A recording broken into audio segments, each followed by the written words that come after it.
तुम्ही तुमच्या स्वप्नातलं एक घर बुक केलेलं आहे. तुमचे हार्ड अर्न मनी, कष्टाचे पैसे देखील तुम्ही तिथे भरलेले आहेत. 2 वर्षापूर्वी प्रमोटर तुम्हाला त्या घराचा ताबा देणार होता. परंतु आजही जर तुम्ही साईटवर गेला तर प्रोजेक्ट अर्धवटच झालेला आहे. आणि त्यात तुम्हाला असंही कळतं की महारेराने या प्रोजेक्टला एक्सटेन्शन दिलेलं आहे, म्हणजे मुदत वाढवून दिलेली आहे. तुम्हाला कळत नाही हे कसं काय होऊ शकतं. तुम्ही एकीकडे मात्र EMI भरताय किंवा त्या जागेचं भाडं भरताय आणि इथे मात्र प्रमोटरला महारेरा एक्सटेन्शन देऊ शकतं. हे कायदेशीर आहे का? असं होऊ शकतं का? आज आपण हाच विषय समजून घेणार आहोत.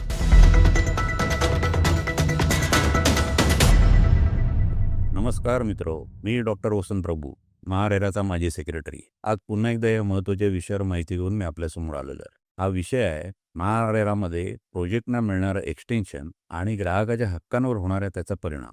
महारेराने एक्सटेन्शन दिलं याचा अर्थ असा होत नाही की तुमचे सगळे अधिकार संपले. तुमचे जे काही कायदेशीर अधिकार नुकसान भरपाईचे आहेत ते तसेच राहतात. कायदा तुमच्या पाठीशी आहे. तेव्हा आज आपण महाराष्ट्रात प्रोजेक्ट एक्सटेन्शन कसं काम करतं आणि मुख्य म्हणजे प्रमोटरकडून तुमचं हे विलंबित व्याज जे आहे ते कसं वसूल करू शकता हे आपण पाहणार आहोत. चला तर आपण आपला व्हिडिओ सुरू करूया. तेव्हा अधिकार समजण्यापूर्वी आपण नियम समजून घेऊया. महारेरामध्ये जेव्हा एखादा प्रमोटर प्रोजेक्टचा रजिस्टर करतो तेव्हा एक तो कम्प्लिशन डेट देतो, म्हणजे माझा प्रोजेक्ट कधी पूर्ण होईल. ही डेट देताना तो सर्व विचार करत असतो की प्रोजेक्टला लागणारा, बांधकामासाठी लागणारा वेळ, उपलब्ध असणारा फायनान्स, गव्हर्नमेंटच्या पॉलिसी, अप्रूव्हलला लागणारा वेळ, इतक्या सगळं वेळ कॅल्क्युलेट करून तो एक कम्प्लिशन डेट देत असतो. परंतु वास्तवात अनेक वेळा तसं होत नाही. एखादी केस कोर्टात जाते, कोर्टाचा स्टे येतो, केस लांबते, गव्हर्नमेंटची पॉलिसी बदलते, फायनान्सच्या काही अडचणी उपस्थित होतात आणि मग अशामुळे प्रोजेक्टला विलंब होतो. त्या प्रमोटरला ठरलेल्या कम्प्लिशन डेटला ओसी मिळवणं क्रमप्राप्त असतं. ती मिळाली नाही तर त्याच्यापुढे 2च पर्याय असतात. प्रोजेक्ट तात्काळ पूर्ण करणं किंवा त्या प्रोजेक्टला एक्सटेन्शन घेणं, म्हणजे मुदतवाढ घेणं. जर त्याने एक्सटेन्शन घेतलं नाही तर तो प्रोजेक्ट कायदेशीररित्या डेड होतो. म्हणजेच त्याला कोणीच अधिकृत प्रमोटर राहत नाही, कारण या प्रमोटरची मुदत तर संपलेली असते. त्यामुळे तो प्रोजेक्ट हा डेड होतो. तेव्हा तुमचे म्हणजे ग्राहकाचे पैसे अशा अपूर्ण प्रकल्पात अडकून राहू नये आणि प्रोजेक्ट पुन्हा सुरू व्हावा म्हणून महारेरा प्राधिकरणाने एक्सटेन्शन देण्याचे अत्यंत नियंत्रित आणि कायदेशीर मार्ग तयार केलेले आहेत. बिल्डर केवळ 3 परिस्थितीमध्ये कायदेशीररित्या असं एक्सटेन्शन मिळवू शकतं. यातला पहिला प्रकार म्हणजे महारेरा कायद्याचा सेक्शन 6. हे एक दैवी आपत्तीसाठी दिलेलं एक्सटेन्शन आहे. म्हणजे महापूर असेल किंवा इतर कुठची दैवी आपत्ती, जशी कोविड-19 जसा कोविड आला होता तशी आपत्ती असेल, ज्याच्यामध्ये बिल्डरचं कोणतंही नियंत्रण नसतं. त्यामुळे अशा आपत्तीमध्ये मात्र महारेरा ग्राहकांच्या संमतीशिवाय बिल्डरला 1 वर्षापर्यंतची मुदतवाढ देऊ शकतं. पण आता हा विलंब जर 1 वर्षापेक्षा अधिक असेल तर महारेराचा जो सेक्शन 7(3) आहे आणि महारेराची ऑर्डर 7/2019ची, याद्वारे असं लिहिलेलं आहे की 1 वर्षापेक्षा अधिक जर तुम्हाला यावं असेल, एक्सटेन्शन किंवा मुदतवाढ हवी असेल, तर तुम्हाला एक बुकिंग केलेल्यापैकी 51% म्हणजे मेजॉरिटी ग्राहकांची संमती आणावी लागते. आणि ह्या जर कन्सर्न तुम्ही आणल्यात तर मग मात्र महारेरा त्याला पुन्हा एक्सटेन्शन देऊ शकते. परंतु यामध्ये काय झालं, एक मोठी अडचण निर्माण होऊ लागली. बिल्डरनं 51% ग्राहकांची संमती मिळेनाशी झाली, म्हणजे ज्या कन्सेंट असतात त्या मिळेनाशा झाल्या. कारण व्हायचं काय, की ग्राहकांना असं वाटायचं की या वाढीव मुदतीला जर आपण कन्सेंट दिलं तर आपण ज्या काही तक्रारी केल्या असतील, ज्या प्रलंबित तक्रारी असतील त्या फेटाळल्या जातील. त्याचप्रमाणे आपला जो व्याज मिळण्याचा जो हक्क आहे तो पण नष्ट होईल आणि त्यामुळे ग्राहक याच्यावर सह्या करत नसत. हे त्यांचा बिल्डरवरचा विश्वास देखील राहिलेला नसे आणि त्यामुळे काय होऊ लागलं की अनेक प्रोजेक्ट हे डेड होऊ लागले, आणखी त्यांचं बांधकाम देखील ठप्प होऊ लागलं. आणि मग ही कोंडी फोडण्यासाठी महारेराने एक अत्यंत महत्त्वपूर्ण असा नवा नियम अंमलात आणला. याला म्हणतात ऑर्डर 40/2022. या नव्या नियमानुसार जर प्रमोटर 51% कन्सेंट मिळवण्यात अपयशी ठरला तरी देखील जेवढ्या कन्सेंट मिळालेल्या आहेत तेवढ्या घेऊन त्याने महारेरामध्ये अप्लिकेशन करावं. अर्थात ही परवानगी म्हणजे काही मोफत पास नव्हे. 40च्या आदेशाला 40/2023 असे आणखी आदेश काढण्यात आले. याच्यामध्ये त्याला हे विचारण्यात आलं प्रमोटरला की तुला 51% ज्या कन्सेंट हव्या होत्या त्या का दिल्या नाहीत लोकांनी, याचं स्पष्टीकरण त्यांनी देणं भाग आहे. त्याचबरोबर इतरही माहिती त्याला द्यावी लागते. म्हणजे त्याची आर्थिक बाब कशी आहे, आर्थिक बाजू भक्कम आहे की नाही याचे कागदपत्र सादर करावे लागतात. आपल्या कामाचा पर्ट चार्ट सादर करावा लागतो, म्हणजे कुठे काम मागे पडलं, कुठे लॅग झालं हे देखील स्पष्ट होतं. त्या प्रोजेक्टवर त्याच्या विरोधात असलेल्या सर्व तक्रारीच्या डिटेल्स देखील त्याला तिथे सबमिट करावे लागतात. त्यानंतर त्यांनी हे सगळं काम तो आपण कसं पूर्ण करू याची माहिती द्यावी लागते. आणि एवढंच नाही तर याचं एक नोटरीकृत घोषणापत्र म्हणजे एक नोटरीकृत अफिडेव्हिट त्याला सादर करावं लागतं. हे सगळे डॉक्युमेंट त्याने सादर केल्यानंतर महारेराच्या चेअरमन समोर त्याचं हिअरिंग होतं आणि मग चेअरमनना जर त्याची बाजू पटली, तो काम पूर्ण करू शकेल अशी खातरजमा झाली, तर मग चेअरमन एक ऑर्डर पास करतात आणि त्यामध्ये त्याला ते हे एक्सटेन्शन देत असतात. अर्थात त्या ऑर्डरमध्ये त्याच्यावर अनेक कंडिशन देखील लादलेल्या असतात. म्हणजे असं की पट चार्ट त्याने सबमिट केलेला आहे, त्याप्रमाणे त्याचं दर महिन्याला कसं काम होतं याबद्दल त्याने रिपोर्ट सादर करावा.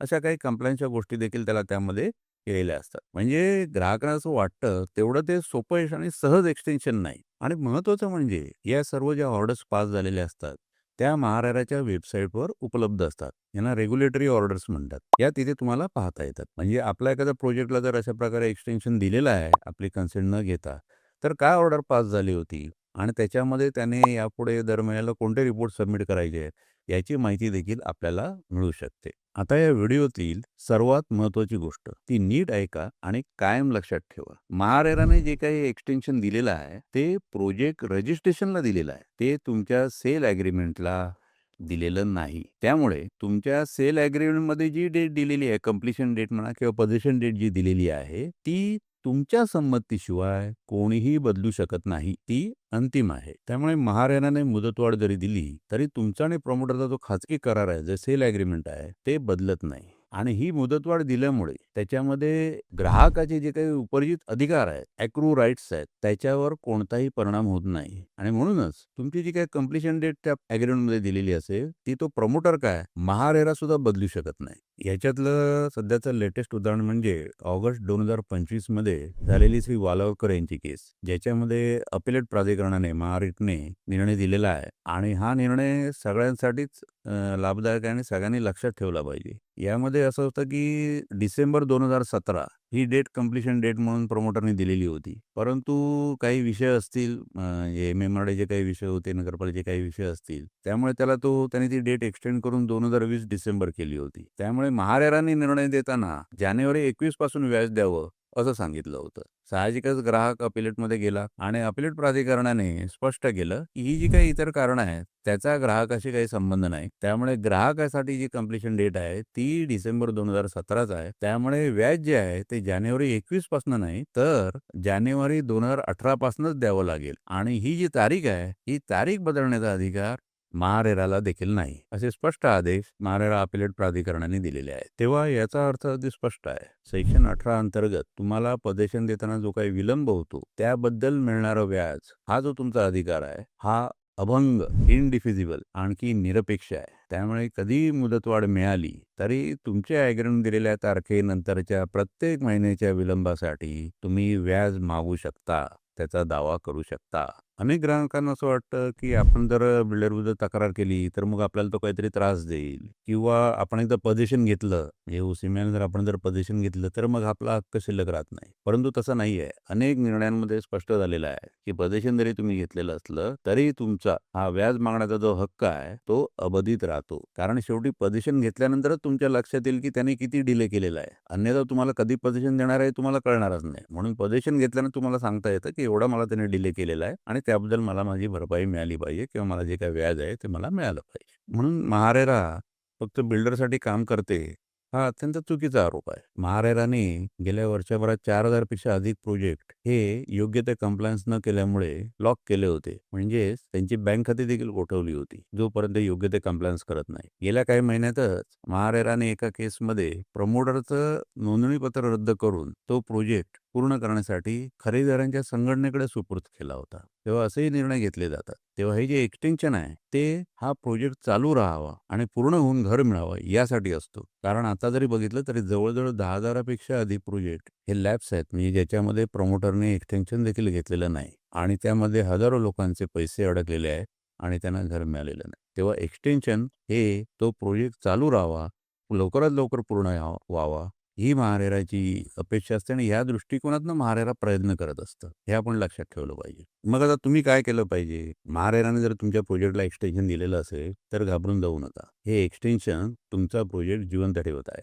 तुम्ही एवढंच करा की तुमचे कागदपत्र काढा, तुमचं ॲग्रीमेंट नीट पडताळा, त्यामधली जी कंप्लीशन डेट आहे किंवा पोझिशन देण्याची जी डेट आहे ती पहा. किती महिने विलंब झाला आहे ते पहा आणि या विलंब झालेल्या महिन्यांचे व्याज मिळण्यासाठी महारेराकडे अधिकृत तक्रार दाखल करा. कायदा तुमच्या बाजूने आहे. तेव्हा जर तुम्हाला हा व्हिडिओ माहितीपूर्ण वाटला असेल तर लाईक करा आणि रेराविषयीच्या योग्य माहितीसाठी आमच्या चॅनेलला सबस्क्राईब करा. धन्यवाद.